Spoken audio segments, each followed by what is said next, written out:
नमस्कार दोस्तों, एक बार फिर हमारे यूट्यूब चैनल में आप लोगों का हार्दिक स्वागत है। लेटेस्ट अपडेट निकल के आई है कि डीए के बाद बढ़ेगा फिटमेंट फैक्टर 3 हुआ तो 31,740 रुपये बढ़ जाएगी सैलरी। तो सभी कर्मचारी समझे कैलकुलेशन। तो दोस्तों हम आपको सब डिटेल में बताएंगे। अगर आप हमारे चैनल पर फर्स्ट टाइम विजिट कर रहे हैं तो चैनल को लाइक कर दीजिए, सब्सक्राइब कर दीजिए, साथ ही साथ बेल आइकन को भी बजा दीजिए ताकि गवर्नमेंट या पेंशन से संबंधित जितनी भी न्यूज आती है उनकी नोटिफिकेशन आप लोगों के पास तुरंत पहुंच के। तो करते वीडियो को स्टार्ट बिना किसी देरी के। दोस्तों केंद्रीय कर्मचारियों को कई तोहफे मिल चुके हैं लेकिन कई अभी बाकी हैं। डीए में इजाफे के बाद लगातार एरियर की डिमांड हो रही है, वही फिटमेंट फैक्टर बढ़ाने पर भी जोर है। दोस्तों केंद्रीय कर्मचारियों का महंगाई भत्ता बढ़ चुका है, 31% की दर से पैसा मिल रहा है, लेकिन अब केंद्रीय कर्मचारियों के फिटमेंट फैक्टर को बढ़ाने की मांग है। 7th पे कमीशन की सिफारिश के आधार पर केंद्रीय कर्मचारियों की न्यूनतम सैलरी बढ़ाने के लिए फिटमेंट फैक्टर लागू किया जाएगा और फिटमेंट फैक्टर लागू करने की वजह से केंद्रीय कर्मचारियों की न्यूनतम सैलरी सीधे 6,000 रुपये से 18,000 रुपये हो गई है।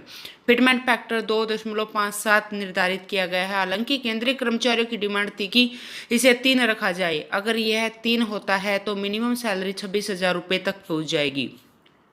केंद्रीय कर्मचारियों की सैलरी तय करने में फिटमेंट फैक्टर का अहम रोल है। 7th पे कमीशन की सिफारिश के मुताबिक केंद्रीय कर्मचारियों की सैलरी भत्ते के अलावा उनकी बेसिक सैलरी और फिटमेंट फैक्टर से ही तय होगी।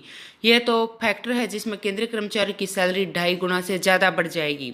7th पे कमीशन की सिफारिश के मुताबिक फिटमेंट फैक्टर 2.57 है। केंद्रीय कर्मचारियों की सैलरी तय करते समय महंगाई भत्ता, यात्रा भत्ता, हाउस रेंट अलाउंस के साथ बेसिक सैलरी को 7th पे कमीशन के फिटमेंट फैक्टर 2.57 से गुणा करके निकाला जाता है।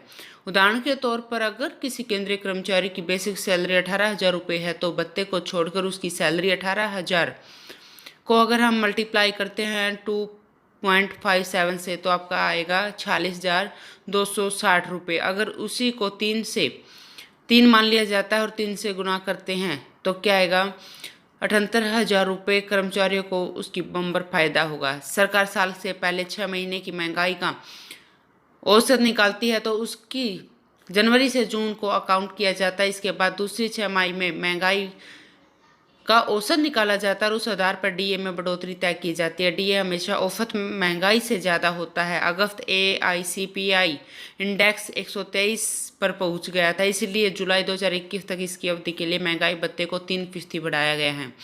डीए में बढ़ोतरी के बाद टीए उसी आधार पर बढ़ाया गया और डीए में बढ़ोतरी टीए से भी लिंक्ड है। इसी तरह HRA और मेडिकल फैसिलिटियां भी तय की गई हैं। जब सारे भत्ते कैलकुलेट हो जाएंगे तब केंद्रीय कर्मचारियों का मासिक CTC तय किया जाएगा। सभी तरह के भत्ते और सैलरी फाइनल होने के बाद बात करते हैं तो मासिक PF और ग्रेजुएटी योगदान की PF और ग्रेजुएटी योगदान बेसिक सैलरी और DA से लिंक होता है।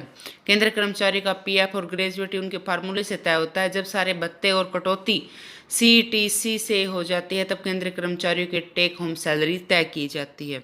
तो दोस्तों आज के लिए इतना ही, मिलते हैं नेक्स्ट वीडियो में। तब तक के लिए जय हिंद, जय भारत।